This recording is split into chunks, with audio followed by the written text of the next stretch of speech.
Hello everyone and welcome to Shelf Space. I'm your host, Roz13, and today we are looking at the Masters of the Universe Origins Battle Cat. I'm super excited to check out this figure because I actually had a Battle Cat back in the day, and so it's kind of cool to relive those childhood memories. But before we get into all of that, let's go ahead and take a quick look at the packaging. So as you can see, we got a nice big window box going on here. I have to have this thing way back in my set in order to actually film anything, and it's out of focus now. But we got Battle Cat all armored up, looking quite ferocious. We got some really nice artwork. Let's see if I can get a little bit better on that. Hey, lights aren't supposed to be in the picture. So, you can see the really cool, I think this is the original illustration that went with Battle Cat. I don't remember because I don't ever remember seeing the box for mine when I got it back in the day. But I've seen this artwork all over the place and it just looks really cool. Got the helmet off to the side. Really ferocious looking giant tiger with green and yellow stripes, and He-Man sitting on top of the saddle. You got the Castle Grayskull in the back with somebody manning some sort of sci-fi laser weapon thing. It actually kind of goes down to the front there as well, or the top I should say, and it says modern posing, posture modernaire, postures modernaires, retro play, style retro, Juego retro. So yeah, that's the thing. On the side, we just have part of the artwork, and it says Masters of the Universe Battle Cat, and some information about where it was made. And then over here we have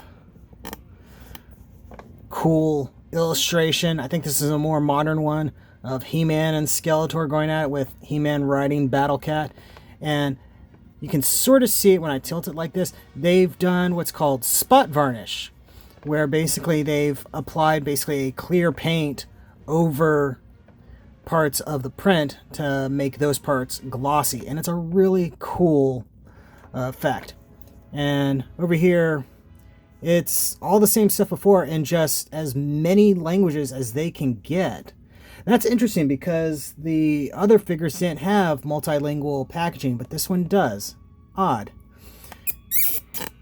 Sorry for the squeaking, I'm on my old tripod here. And we got callouts for He-Man, Tila, Man-at-Arms, Skeletor, Evil Lyn, Beastman, Battle Cat, and Prince Adam with the Sky Sled. And this is the only way you can get Prince Adam, which I imagine frustrates some people. I don't care about getting Prince Adam, so I'm not worrying about it too much. And sort of instructions, demonstration of what you can do with Battle Cat, showing you can take off the armor, you can pose him around. And not much else going on here. Again, multiple languages just all over the place. Very interesting. And that is the same as the other side. And nice big Masters of the Universe logo there, but nothing else super interesting. So yeah, that's enough of the box. Let's go ahead, get Cringer out. All right, let's take a look. So here he is, just fresh out of the package. All I've really done is kind of mess with his joints a little bit. I took the helmet off a couple of times, mainly because there were little rubber band things holding it in. But I gotta say, he looks very impressive, and there's a strong nostalgia hit, at least for me, just because, like I said, Battle Cat was one of my childhood toys. He feels bigger than I remember the original being. Don't know how accurate that is. I know I never got rid of my Battle Cat, but I don't know where it is right now. I think it might still be at my parents' house, but I have no clue. Now, one weak point I see, and it's kind of a carryover from the original, the yellow stripes on the green don't look that great. And if you look, you can see there's spots where the paint didn't quite adhere all the way. You can see that here and here.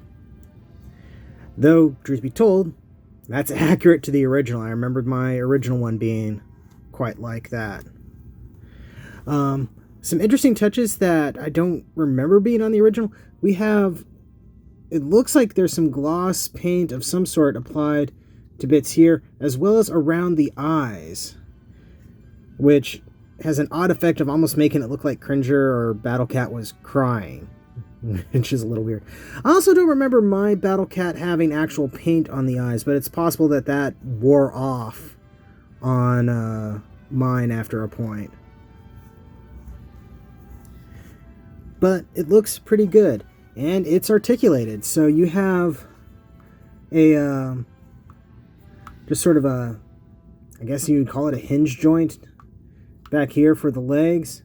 Then this is a disc joint that also just pegs in, so allowing for a little bit of rotation.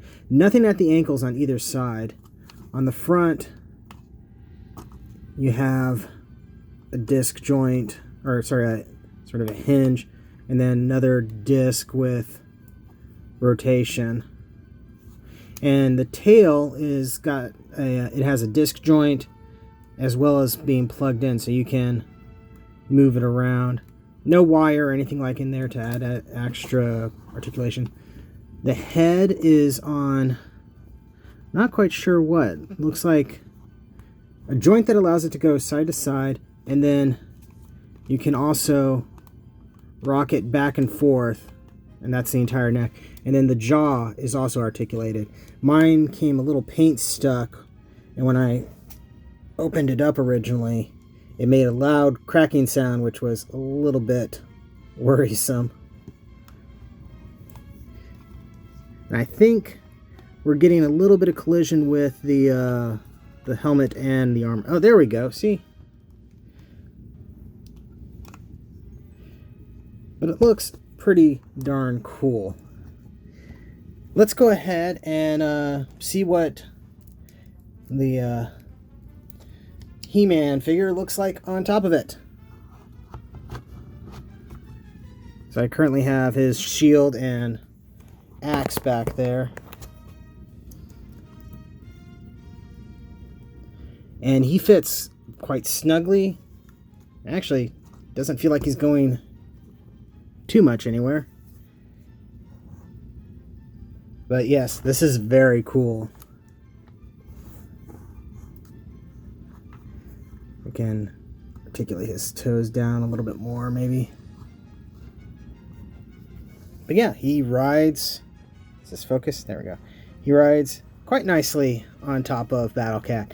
It's very ridiculous looking, but you know what? It's supposed to be ridiculous looking. I love this. This is super cool. Let's see, get the head up, draw out. Roar! Oh, this is super cool. I'm going to make sure to display it like this. As you can see, my He-Man has both halves of the power sword together, so he can open the jaw bridge.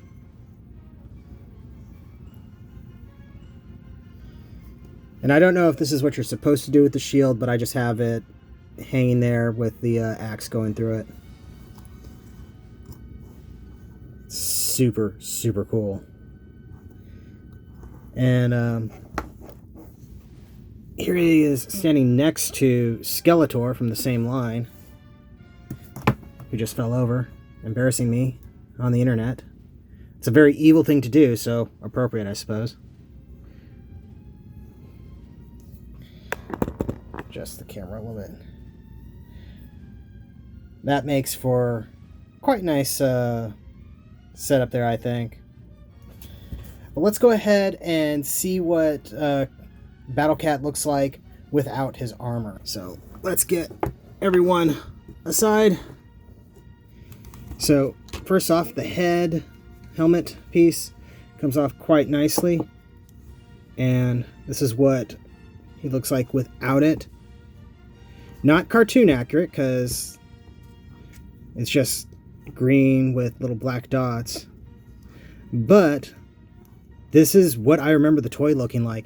And really, particularly when you open the mouth, this is very much what I remember the toy looking like. Particularly with the the way the fangs are kind of blunted in a way. Most likely for safety reasons. It does look like they've applied a little bit of a gloss over the eye to make it shine more than the fur. Don't know if that's a callback to something on the original or what. But you can see better the way the articulation works on this. This is hinged there, and then this has some level of rotation back and forth, giving you a little bit of a quasi-universal joint. So the armor is connected with a belt under his stomach, and then you just pull that off. Oh, and look, he's got kitty jelly beans. That's adorable. And here he is without the armor. Focus. There we go. And yeah, this is even more nostalgic for me because I think I lost the armor after a certain point.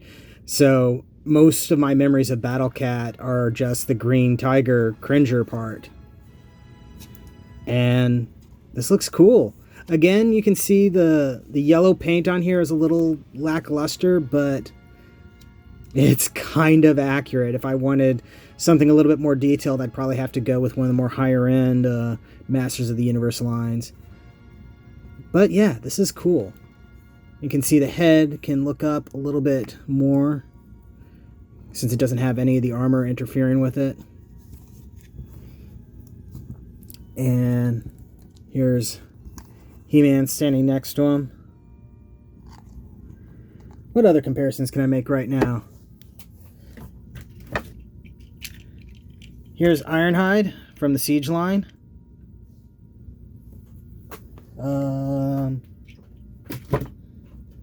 The Ganon Toys from Zoid's Wild.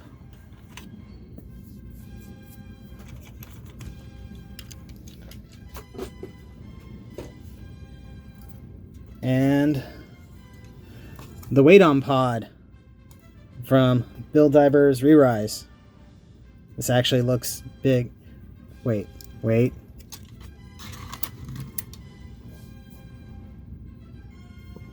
Oh my god. I'm going to have to get pictures of this after I'm done with the review. That is amazing. I'm easily amused. It works like that too. I'm impressed with that. So yeah.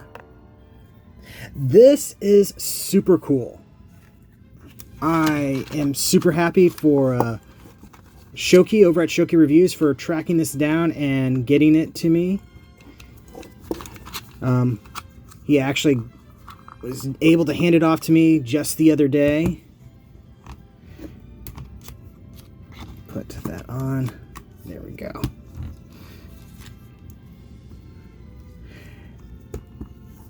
Which also meant I got to hang out with him a little bit. But, yeah.